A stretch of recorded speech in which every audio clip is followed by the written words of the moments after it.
अस्सलाम वालेकुम व्यूअर्स, कैसे हैं आप सब लोग। Welcome to my YouTube channel cringe conception with Fatima. तो आज हम लेक्चर 2 को डिस्कस करेंगे। लेक्चर 1 की लिंक मैं डिस्क्रिप्शन में दे दूँगी और फर्स्ट कमेंट में भी दे दूँगी, जिसमें हमने पूरा सिलेबस डिस्कस किया था। तो अभी इंट्रोडक्शन टू जेंडर स्टडीज़ जो फर्स्ट टॉपिक है और उसके सब टॉपिक्स हैं उनको हम डिस्कस करेंगे। तो आइए पढ़ते हैं आगे। तो इंट्रोडक्शन टू जेंडर स्टडीज़ में दोबारा से हम देखेंगे कि जेंडर स्टडीज़ क्या है। उसके बाद हम डिफरेंस पे बात करेंगे कि जेंडर और वुमेन स्टडीज़ में क्या डिफरेंस है। फिर हम देखेंगे कि मल्टी डिसिप्लिनरी नेचर क्या है जेंडर स्टडी की। उसके बाद बहुत ही इंपॉर्टेंट टॉपिक हमारे पास है ऑटोनॉमी वर्सेस इंटीग्रेशन डिबेट, हम उस पर भी बात करेंगे। फिर हम देखेंगे कि जेंडर स्टडीज़ का स्टेटस क्या है पाकिस्तान में। तो इंट्रोडक्शन टू जेंडर स्टडीज़ को अगर हम डिस्कस करें तो फर्दर उसमें हमारे पास जो चीज़ें आ जाती हैं जिनको हम डिस्कस करते हैं आगे, उसमें हमारे पास एक चीज़ आ जाती है कि व्हाट इज़ जेंडर स्टडीज़, के बेसिकली जेंडर स्टडीज़ है क्या, और उसके बाद जेंडर क्या है, फर्स्ट डिपार्टमेंट जो है जेंडर स्टडीज़ का कहाँ पे बना, कब बना। उसके बाद सेक्स और जेंडर में क्या डिफरेंस है, जेंडर इक्वालिटी क्या है, तो हम उस पर बात करते हैं। स्टार्ट करते हैं कि व्हाट इज़।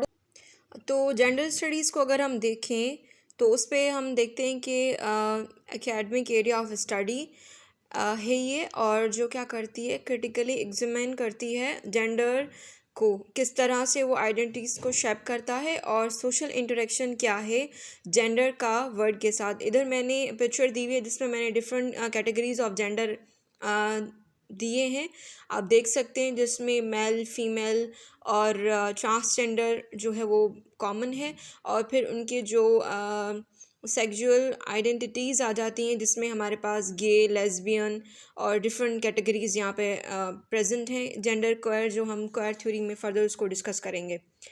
अच्छा, तो थ्योरीज ऑफ वुमेन स्टडीज़ जो हैं वो ग्लोरिया बॉल्स ने दी हैं, ठीक है।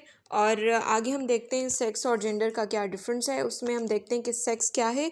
सेक्स जो है वो मेल और फीमेल जो है वो एज अ सेक्स हम आइडेंटिफाई करते हैं ह्यूमन को, और जेंडर हम उसके मैस्कुलिन और फेमेनाइन जो बिहेवियर्स और रोल होते हैं वो हम उनको इसमें कंसीडर करते हैं। थोड़ा सा जो है वो इधर स्पेलिंग एरर है तो आप उसको देख लीजिएगा। उसके बाद सेकेंड जो डिफरेंस है वो ये है कि सेक्स जो है वो नेचुरल होता है और बायोलॉजिकल फीचर्स होता है, जिसमें हमारे पास क्रोमोसोमल मेकअप और जेनेटिलिया आ जाता है, ठीक है। और जो जेंडर है वो कल्चरल और लर्न सिग्निफिकेंस ऑफ सेक्स होता है, ठीक है। जो मतलब मेल और फीमेल सेक्स है उनके बिहाफ में जो सोसाइटी है वो उनका जेंडर जो है वो क्या करती है, कंस्ट्रक्ट करती है कि फॉर एग्ज़ाम्पल अगर कोई मेल है तो उसको किस तरह से बिहेव करना चाहिए, कोई फीमेल है तो उसको किस तरह से बिहेव करना चाहिए, किस तरह से बात करना चाहिए, किस तरह से उनका ड्रेस कोड हो सकता है, उनके लिए लैंग्वेज क्या यूज़ होगी, ठीक है। तो ये सारी चीज़ें जो हैं वो कंस्ट्रक्ट की जाती हैं।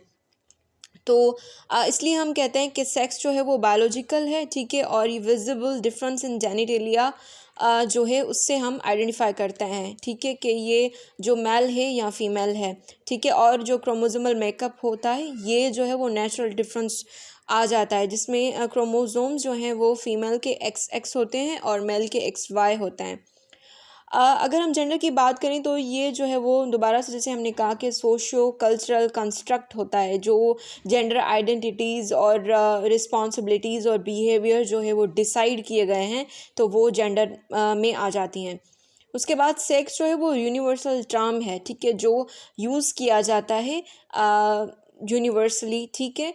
और जो जेंडर है वो वेरिएबल है, वेरी करता है, ठीक है। तो फॉर सपोज़ जो कोई मेल है तो वो अपनी जेंडर आइडेंटिटी जो है वो अगर जिससे क्वेयर थ्योरी में हम फर्दर उसको बात करेंगे कि वो अपनी जेंडर आइडेंटिटी को ज़रूरी नहीं है कि जो डिसाइड की गई है कि इसको मेल आइडेंटिटी की तरह ही बिहेव करना है, तो जो जेंडर है वो वेरी कर सकता है। और जो सेक्स है सेक्सुअल एक्टिविटी उसमें आ जाती है, ठीक है, बायोलॉजिकल प्रोसेस आ जाता है। जैसे सेक्सुअल एक्टिविटी में अगर हम देखें कि जो to give birth a baby, और जो वूम है वो एक्टिविटी जो है वो वुमेन में है, जो नेचुरली जो है वुमेन बॉडी में पाई जाती है। तो वो जो to give birth a child, ये जो है वो नेचुरली पॉसिबल नहीं है मेल के लिए। लेकिन जेंडर जो है वो सोशो कल्चरल रोल्स आ जाते हैं, जिसमें जिस तरह से फॉर सपोज की ड्यूटीज़ एंड रिस्पॉन्सिबिलिटीज़ डिस्ट्रीब्यूट की गई हैं कि मतलब अगर कोई मेल है तो उसको बाहर जाके काम करना है, और कोई फीमेल है तो उसकी प्राइम जॉब जो है, प्राइमरी रिस्पॉन्सिबिलिटी जो है टू नर्चर अ चाइल्ड, बच्चों को पालना है और घर को संभालना है। लेकिन ये क्या है, ये सोशो कल्चरल रोल्स हैं जिनका नेचर से कोई भी लिंक नहीं है। जिससे जो कमला बासन फेमिनिस्ट हैं, हम फेमिनिस्ट को भी कोट कर सकते हैं अपने जो है बात को ज़्यादा जो है वो वैल्यू करने के लिए और रेफरेंस देने के लिए। तो जो कमला बासन है वो कहती हैं कि जो मतलब अमूमन कहा जाता है कि to cook food is a responsibility of women.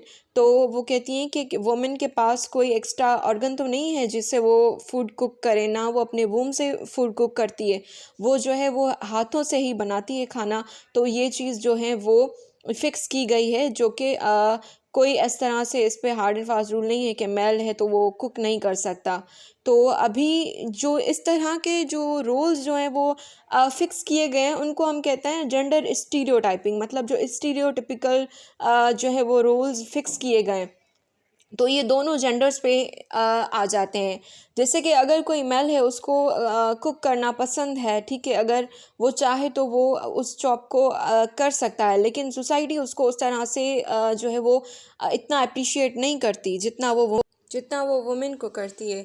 तो फर्दर हम इस पे बात करेंगे कि जो हमारा सेकंड टॉपिक है, सेकंड लेक्चर, इसके बाद का जो लेक्चर है जिसमें सोशल कंस्ट्रक्शन ऑफ जेंडर, तो उसमें हम बात करेंगे किस तरह से फर्दर रोल जो है वो कंस्ट्रक्ट किए गए हैं।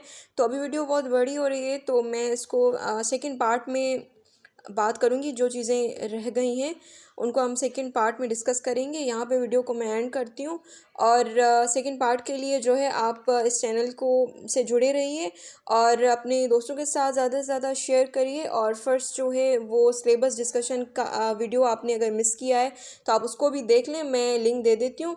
एंड उसके साथ thanks for watching and like share and subscribe for more updates. Thank you.